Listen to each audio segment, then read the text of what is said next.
Yeah, what is going on, everybody? It's your boy Rob, host of From My Experience podcast.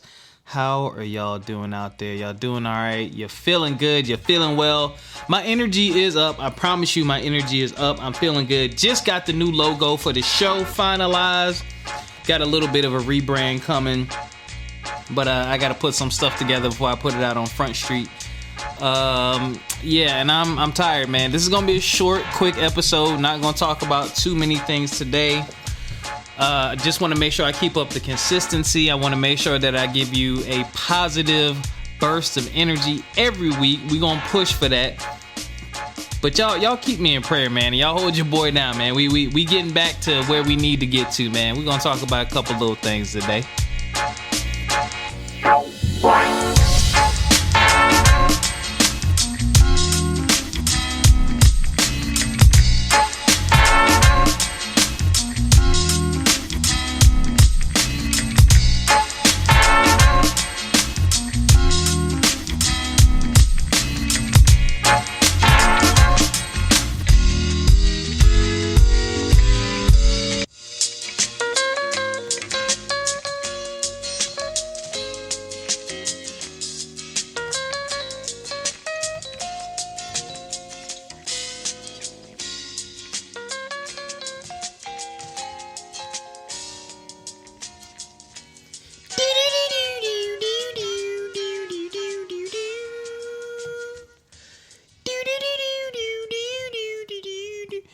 What's going on, everybody, man? I'm just gonna be 1,000. I do not have the capacity for front page news. I will just say this.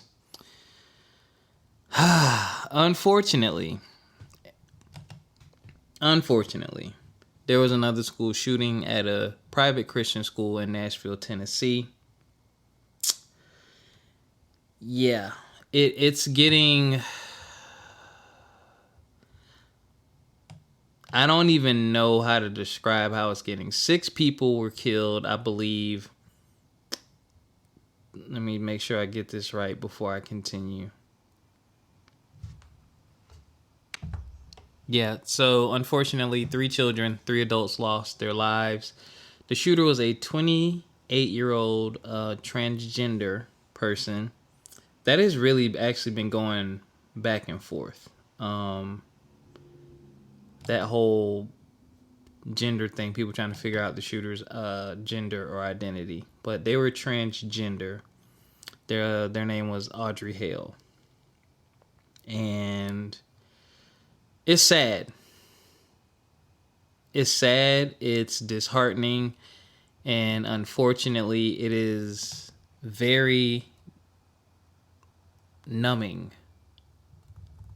Let me tell you why it's numbing. Mass shootings in 2023, according to the New York Times. I don't even want to... There's so many. There's so many that have happened this year is... Yeah,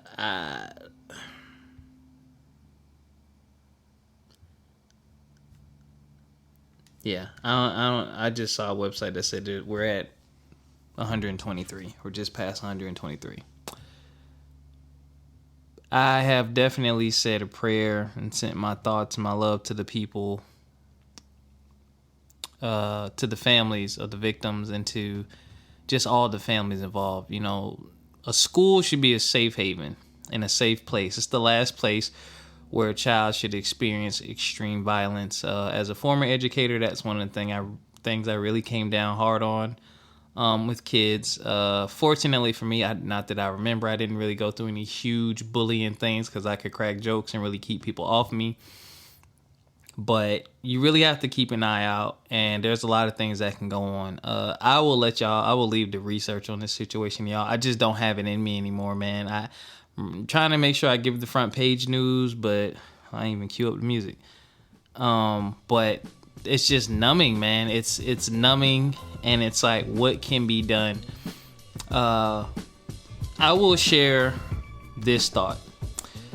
You know, be very, very careful with the ideas y'all throw out there. You know, one of the things people keep saying is, oh, teachers should be able to bring in guns. Well, understand the environment you're asking a teacher to bring a gun to. And number one, most teachers are white women. Nothing against white people, nothing against white women, but most of them are white women, middle-age-ish, right? And there's typically very few men in the building, if any men at all, especially at the elementary level. Middle school, you'll get a few more. I think in middle school, I was one of like 6 or something like that. Maybe not even, right? And not saying that women can't defend themselves, but go to a school and volunteer and look at the environment and look at how many children there are, how chaotic it is, what teachers have to deal with stress-wise, and then ask yourself, do I want this person to have a gun? Not saying that a teacher would do anything to harm anyone, but teachers are already under enough pressure. I will say this, if there is going to be, first of all, I think one of the best solutions would be for there to be a new division of all police departments, and let that be a school department. When you hire this person, you will be assigned to a school. This is where you will patrol. This is where you will be every day. Period. 2 to 3 officers. Somebody inside, 2 inside, 1 outside, whatever. If you go the teacher route, I would say this. Number one, whoever it is, they need to be trained and licensed and have continuous training. Number 2, they need to get paid way more. I'm talking about you dang near need to double their salary, because that is a huge obligation and a huge responsibility, and you're asking someone to go way above and beyond what they signed up for when they got their degree and signed on for this job. You're asking them to, hey, you know, if something happens, you know, and that's the other thing. What's the expectation? Are you expecting this teacher, if something happens as far as a shooter, is the expectation for them to come out and defend? And I say that because understand that there are lockdown procedures, and as a teacher, your first priority are your students. So that would mean that teacher would need to lock their students and leave their students alone. That's a bad idea, because kids already really don't listen. But if you put them in a situation or in circumstances to where they're scared and panic and there's no one there to guide or direct them, that's bad. Are they to be barricaded in the room with the kids and the firearm? What good is that going to do if the shooter's not in the hallway? Like, it just need, like, people are just throwing it out there, but I don't think people are really thinking it through. And you have to look at how school operates. But again, I would say if that were to happen, again, that person needs to be highly trained. I would say at least 1 teacher per hallway or per wing, or 2 per grade level, stuff like that. Look at how the school's laid out and strategically place them. And you definitely gonna have that thing locked up, and it needs to be kept close to the chest and a secret. You do not want that rumor or that information spreading around the school, because kids think a lot of kids think things are a joke, and it's funny. It's like our kids are desensitized just like we are. So I'll keep the music going. Our kids are desensitized and they don't really get it. Like, a lot of times they don't get it until it happens. Like, I've told my kids some very tragic stuff, like serious stuff that's happened in the world, and they're sitting there laughing. Like, and I'm like, yo, this is crazy. Like, they don't even understand how to process these things because they see so much. But I don't know. I don't have the answers. You know, of course, gun legislation is going to be under fire. But, you know, I've said this before. You pass these gun laws. What about the law-abiding citizens? How are you going to collect these millions and millions and millions and millions of guns? How are you going to collect them if you ban them? How are you going to collect them? How are you going to collect them? And when you do, you got to remember, the criminals are already breaking the law. So they're going to keep their firearms regardless. That just means that when it comes to higher powered firearms, the criminals will have an even bigger advantage than they already do now. I do believe that the process for purchasing a firearm and the age limit, raising that could help, because at least you have the chance of people being more mature. You know, I think 18 you can buy a shotgun, 21 you can buy a handgun. That probably needs to be raised. But I don't have the answers. And I would rather have professional people like police officers or even some type of security firm be present at the schools versus a teacher or a principal having a firearm. Because again, there's already a lot of complications and obligations with that job, and the extra stress and strain of doing that and being obligated, to jump into action, or the expectation would be you jump into action. That just needs to be planned out and not just thrown out there arbitrarily. I think a lot of people are just throwing that out there, but it's like, y'all need to go to a school and see who we deal with for real. And you got to remember, to my earlier point, these kids are big. And again, nothing against white people, nothing against white women. I worked for 10 years in the education system. I did not work with big buff women. These were just average 5'4", 5'5", 5'6" women, 100-ish pounds, if that. They're not very big, so these kids are big. Big. I'm 5'10", 225. There are definitely kids bigger than me in elementary school, middle school, high school. And I'm almost a 40-year-old man. So it's like, you got to think about that too. You don't want a teacher to be in a situation where they get overpowered. There's just so many things that could go wrong with that. And I think we're just having a knee-jerk reaction, honestly. But something does need to be done. We need to look at the root cause and really establish that. But I think securing the schools are important. I say, hey, do some investing and get these either, again, a special division of some company or police departments to make sure officers are at schools. And I know that's tough because there's a lot of schools and we probably have a shortage of officers. But something needs to be done. This is ridiculous. And this was a private school, so I guess that would have been on them to have security. But it's crazy that I'm sitting here talking about an elementary school needing security. Like a place where kids from ages 5 or 6 to age 11 need security just to come learn. That's wild.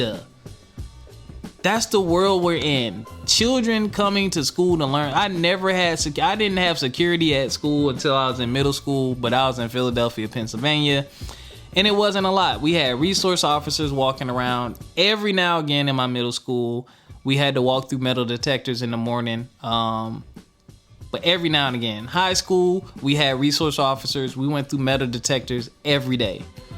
It was a smooth, easy process.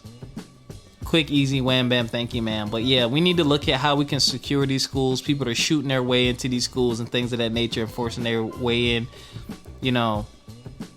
We just need to secure our schools, man. Unfortunately, this is the world that we live in, and hurt people, man. Those kids had nothing to do with this person's pain or trauma. They were 28 years old. They went to that school 15 years ago-ish, longer than that probably. I'm not even going to do the math. Probably 16, 17 years ago, they went to that school themselves. So it's like the people there, the people you probably dealt with when you were there, faculty-wise, probably aren't even there anymore. So literally the most innocent of innocent people. Yeah, so that's all I got for y'all front page. I mean, God, I need to stop doing that. Headlines.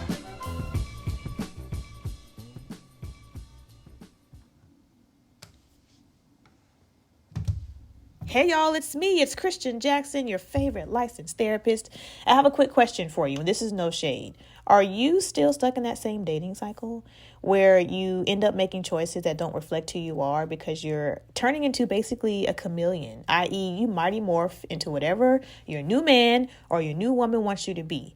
And your stomach is dropping and you're not sleeping, you're not eating, you're not taking care of yourself. And yes, these are symptoms of anxiety. Relationships are the trigger, and they hard and they sometimes suck. So what do you need? 5 things that I have in the Grace Method where you can find how to move from being anxiously in love to being more confident in your relationships. Not just dating though, folks, because your kids may be walking all over you too, and you need a voice and they need to hear it, right? Come to your Grace Space. I am building a community of like-minded women who want to get together monthly to discuss how to move from being anxiously connected to their relationships to being more confident just in themselves. And this accountability community will include the option of have one-on-one therapeutic coaching calls with me, access to experts, and more, go to couchwithchristian.com. That is couchwithchristian.com. Follow me on IG at couchwithchristian, and I'll see you there.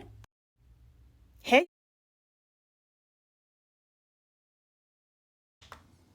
I am back. All right. Sorry for the somber start. So, last episode I talked about knockout recovery, recovering from a knockout when life just hits you hard. You get caught with a shot you didn't see coming, or sometimes you get caught with a shot that you did see coming, and you take a huge L. You're done. It's something that's ingrained in your brain now. It happened. It's a huge setback, and then you have steps to recovery. And one of the things I talked about was assessing the damage. Who, what, when, where, why. What was impacted? In this episode, I want to focus on physical recovery. So one of the things I say at the end of every podcast is take care of yourselves physically, mentally, and financially. Physically, mentally, and financially. Physical care. Again, speaking from personal experience. Your boy, shout out to Break My Fifth Law, my good brother Lawrence Inman, Gamma Nu Chapter, Kappa Alpha Psi Fraternity Incorporated, fitness coach guru. Shout him out big time. Y'all go follow him. His link will be in the description. Man, listen. Coach Law. Break My Fifth Law. Look him up on Instagram. The number 5 TH Law. Look him up. I started on his program, to get myself right last year. And then again, like I said, last episode, I got arrested. And it threw my life into a spiral. Everything got jacked. Physical, mental, financial. Everything I tell everyone to take care of. Glad I was taking care of it. So, part of my recovery, the financial part, job hunting, got a job, working, saving money, trying to do that, right? Mentally, a lot of prayer, a lot of pouring into relationships with good friends. We're going to talk about that next episode. We're going to talk about the mental aspect and then the financial aspect. But the physical aspect, I suffered physically. My diet went in the garbage and I stopped going to the gym. And me personally, we all have our things. Like when things go wrong in our lives, we all have the thing that we retreat to or the thing that we do for comfort. Mine is food. It's unhealthy, but not overtly unhealthy. Like one of the things I will say is since I've lost weight initially from doing Coach Law's program is I cannot eat as much as I used to. Like literally, those of you who like Chinese food, I can order a Chinese lunch special, and even if I tried, I couldn't finish it. And that's not even a ton of food. I can't finish it. Typically, any combo from any restaurant, like if I eat like even like a double cheeseburger combo with like a medium fried and drink, when I eat that, I'm like Thanksgiving stuffed. Like I'm almost hurting. So like I can't eat as much as I used to, which I'm glad, and I don't. I've learned to do, proper portioning. But for me, mine is sweets. And I've just been eating unhealthy, just been eating out fried stuff and sweets and just blowing money on food just because it's convenient, because I don't feel like cooking and I just want to go to bed. So I'm eating, I'm laying down, I'm not exercising. So I puffed up a bit. I haven't gained too much of the weight back, but I definitely have gained some of my weight back. My clothes still fit, which is good because I bought a bunch of new clothes. But my clothes still fit. But I had to stop. And when I did that last episode talking about knockout recovery, I'm like, yo, your physical health, man. Like, we got to get this thing back on point. And the other thing you got to remember is before that knockout, what things were happening in your life that you enjoyed? What were the things that were making you feel good? Going to the gym, I've always being active. But going to the gym now as an adult, it felt so good, man. I got my headphones going. I'm pumping the music. I'm seeing my progress. I'm feeling the burn. I'm sweating. I'm losing weight. I just felt so much better as a person. It just made me feel more productive. I had more energy, all these things. And I was focused so much on just getting a job. Like I didn't care. Like I'm like, yo, I need to find a job like quick. Like I'm bleeding money. daily. I'm bleeding money. Like, these bills are getting paid. But God, dog. I was focused so much on the financial aspect that I let the physical aspect go. But now that I have a little bit of normalcy, I can balance myself. You know, the boat is still sinking, but it ain't sinking as fast. I was like, yo, let me get my physical health back together, man. Like, so I hit up Coach Law. He was like, yo, just pick up where you think you need to pick up from, and we'll get you back with the program. So I went to the gym Wednesday of this week. Oh my God. Yo, why y'all ain't tell me, yo? So this is what I did. Now, mind you, I have not worked out since August of 2022. I went in there, I did deadlifts. I did 3 sets of 10, 150 pounds. Squats, 3 sets of 10, 130 pounds. Leg press, 3 sets of 10, 300 pounds. Low rows, the seated thing where you pull the cable towards you. I think that's what that's called anyway. 3 sets of 15, 85 pounds. Shoulder press, 3 sets of 10, 55 pounds. And I did the chest press, 3 sets of 10 at 55 pounds. Then I had the nerve to get on the treadmill and go on that for 25 minutes. Speed wasn't very high. It was like 2.5 or 3, something like that. I overdid it. I overdid it. I couldn't record. My arms are so sore. It's painful to straighten my arms.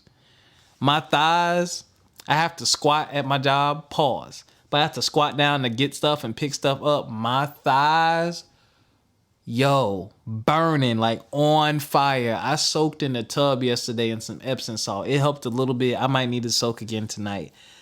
I was jacked, yo. Y'all, I was jacked up. Like, I still am jacked up, man. But you know what? This sore feeling that I have, the tenderness that I feel, I love it. I love it. I love it. I love it because it is a reminder that this is where the gains are coming from. I overdid it. I'm going to go light. I'm getting back in the gym this Saturday. If you're listening to this on Saturday, I'm dropping it on Saturday. I'll be back in the gym. I'm going to take it light. I'm probably just going to do upper body, maybe a little lower body. But I'm going to focus on maybe just 3 exercises, real light, 30, 40-minute work. Well, probably a 40-minute workout because I'm going to do at least 25 to 30 minutes of cardio. And get back to it, man. Part of this knockout recovery is my physical health. I'm getting older. I'm not getting younger. And your physical health is highly, highly, highly, highly, highly important. Real talk. I want to be attractive for myself. I want to be attractive for my future wife. So in order to attract a woman or help me attract a woman besides my personality and what I have to quote unquote bring to the table, it'd be nice if I look like a snack. You know what I'm saying? So I'm trying to get snacky. Not just for them, but for myself. Number 2, health in the Black community. No, you didn't hit the pause button. That was one of my dramatic pauses. Health in the Black community is a very real thing, right? So, let me hit my... I'll be damned. Yeah. If I let these diseases and all this stuff get to me, we gonna fight it early. Before anything's wrong, let me get myself in shape for the fight. I don't even know if a fight's coming. Let me get in shape. That's the other thing, man. Want to get yourself in shape. Number 3, I want to get back more into outdoor activities. Outdoor activities are great, man, whether it's camping, hiking, a 5K, a mud run. Like, just being active is so refreshing. Going out and getting fresh air. Reminding yourself of what you're capable of as a human being besides sitting on the couch like I've been doing, man. That just feels good, and that definitely helps your mentality. Number 4, sometimes in life, a challenge will be presented to you, and it's a very personal challenge. Your health is a very personal challenge. You have control, a big chunk of the control of your day. And your physical shape, minus people with ailments and stuff like that are preventing them, you have a lot of control over that. So why not take advantage of what you have control over? I always say, man, life is about choices. And when you get to choose, think about the choices you're making.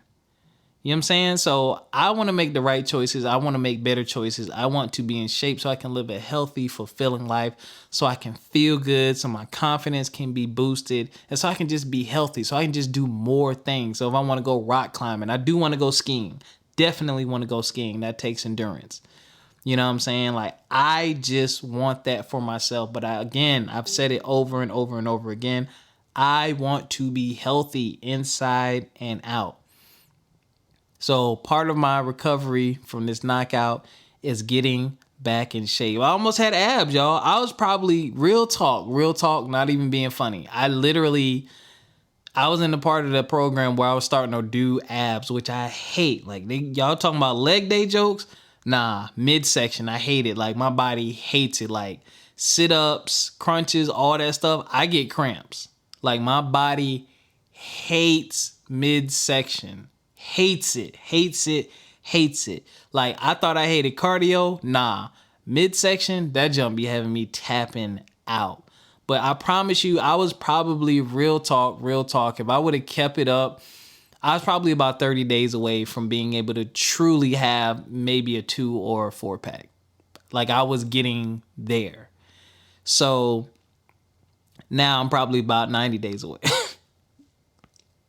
After the Krispy Kreme and the pizzas and the Popeyes and the Bojangles and the Chinese food and the Red Lobster and all that. Yeah. We about 90 days away from that now. So we going to get back to it. But I just wanted to share that experience with y'all, man. Again, those of you out there recovering from a knockout and you're assessing that damage, and those of you just out here, even if you haven't recovered from a knockout, think about your physical health, man.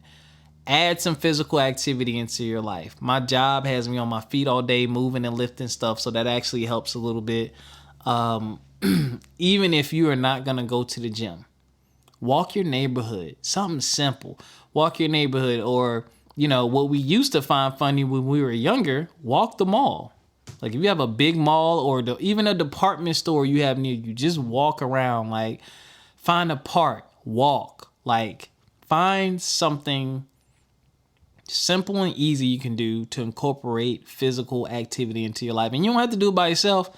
Call your friend, take your wife, take your husband, take your kids. Find that physical activity and get it in. I would encourage everyone to go to the gym. And you ain't got to go a lot. Go to the gym 2 times a week, 3 times a week. Hop on the treadmill, hop on the Stairmaster. You can go and get in a great workout for 30 minutes. I believe you can find 2 or 3 hours a week and dedicate it to your health. That's not a lot to ask when there's 24 hours in a day.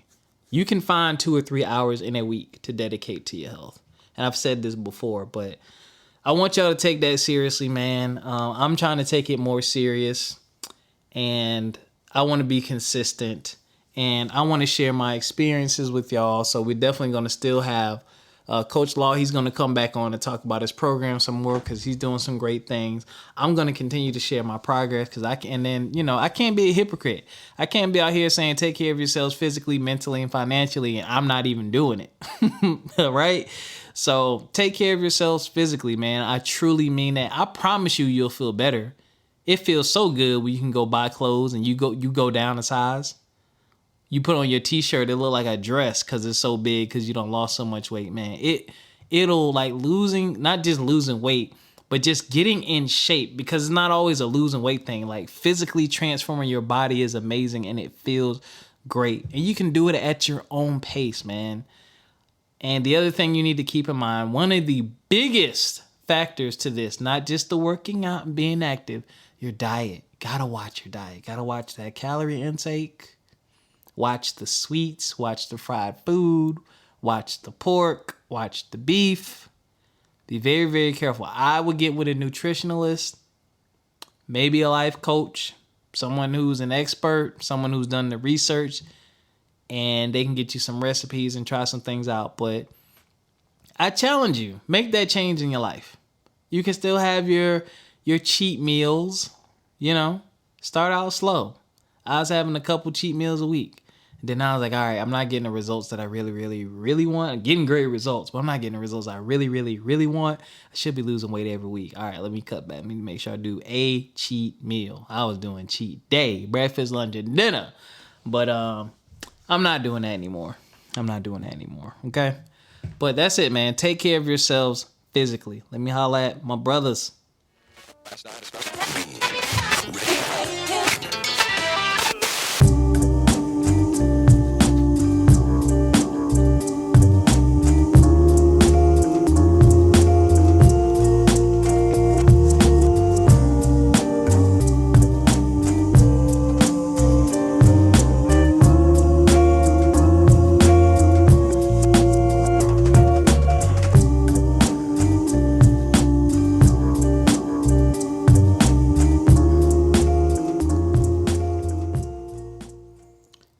Brothers, black brothers, my kings, my fellow kings.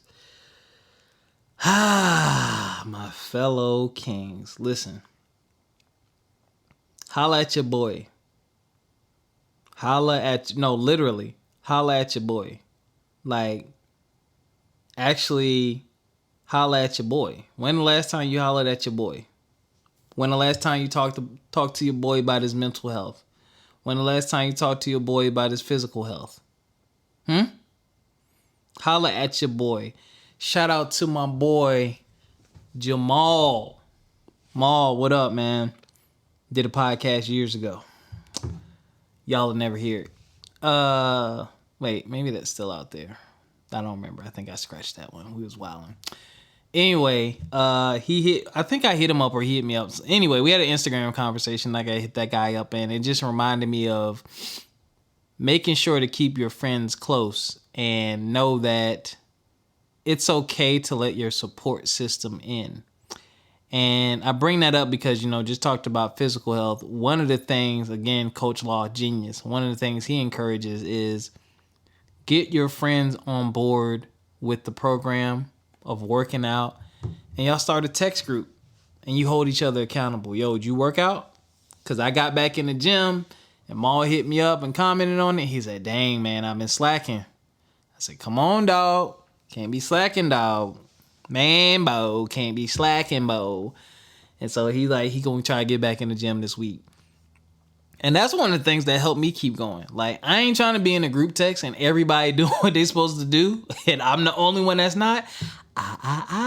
Not gonna be me. So I'm definitely about to hit that group back up and hit everybody up and see what everybody doing. But that's what I want y'all to do, man. My black brothers, my kings. Yo, holla at your boy this week, all right? And that's all I got for y'all. FME_podcast on Fanbase. FME_podcast on Instagram. From My Experience Podcast on Facebook. www.fmepodcast.com. The website is down right now because, again, we're rebranding. I just got the new logo in, so I'll be getting it in this weekend on the website. I probably will be done by Monday. It's not a whole lot I gotta do. Gotta switch some colors up and replace a couple of files, and we should be good to go. There will be a new blog post at the top of the week as well. But I just want to thank y'all for the continued love and support, man. And, I'm trying, man. Like, I really had a tough time near the end of last year, and I'm trying to get back to where I was. Oh, shout out to my boy, Hutch.